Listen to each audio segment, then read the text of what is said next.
What is up, everybody? We are back here at King Film Sports for the NBA 2023 play-in predictions. Here we have the whole play-in set. It will commence on Tuesday and then end on Friday, and then we will start out the playoffs. Just a note that I will have the playoff predictions out at Tuesday night after the 7-8 matchups are done, so we can essentially prognosticate who will be in the playoffs.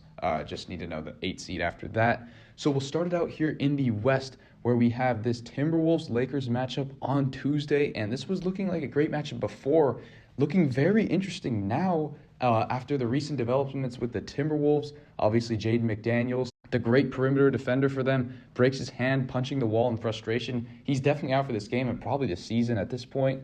And then you also have the Rudy Gobert, Kyle Anderson drama. Minnesota says they might suspend Gobert. I don't think so. Their season is on the line in these last two games. I don't think they're going to take a chance here. Sure, it does send a good message in terms of disciplinary measures, but I think they will be at full strength minus Jaden McDaniels.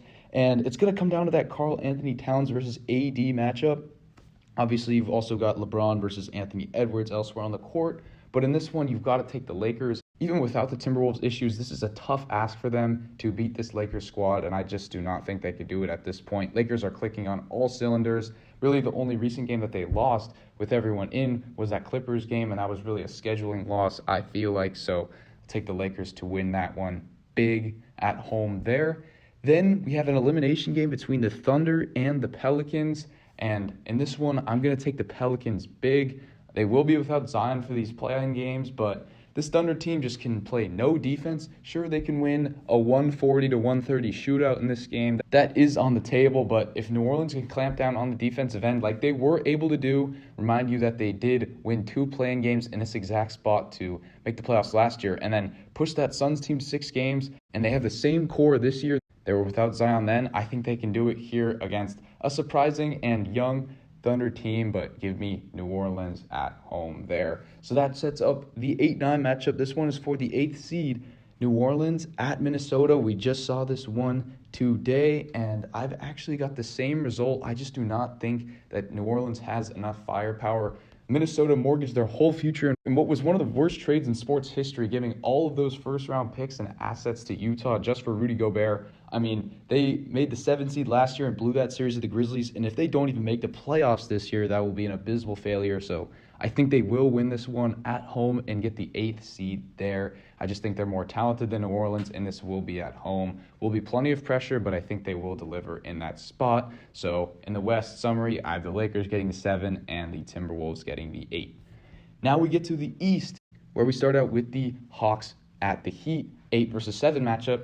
Now, reminder that these two teams played in the 1-8 matchup in the first round last year, and it was not pretty for this Hawks team. They almost got swept. Gentleman's sweep, Heat 1 in 5 there. Trae Young was absolutely exposed in that series. I think he'll want some revenge in this one, but I just do not think he will get it. This Hawks team has been mediocre all year, and the Heat have underperformed, but as of late, I think they were heating up. I think they are a dangerous and underseeded team heading into these playoffs. I just think that at home here, this team is very experienced. And then you've also got playoff Jimmy Butler. I think that he is going to drop potentially 40 points in this one and a Miami Heat victory. I don't even think this one is particularly close because the Hawks don't play great defense. Expect the Heat to win by at least 20 points there, in my opinion.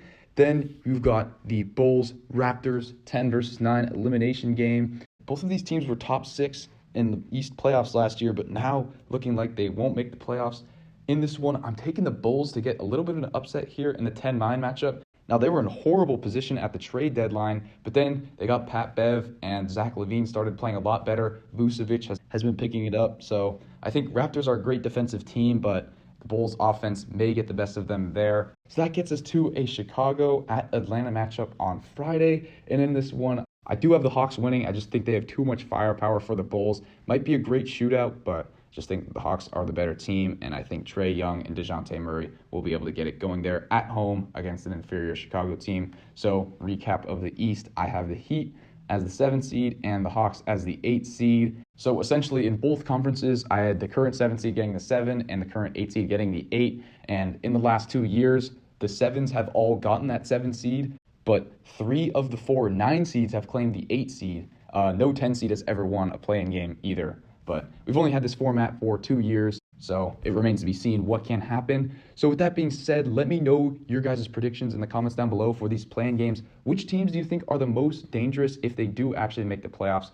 from this play-in tournament? As always, be sure to like and subscribe, and I will see you all in the next one.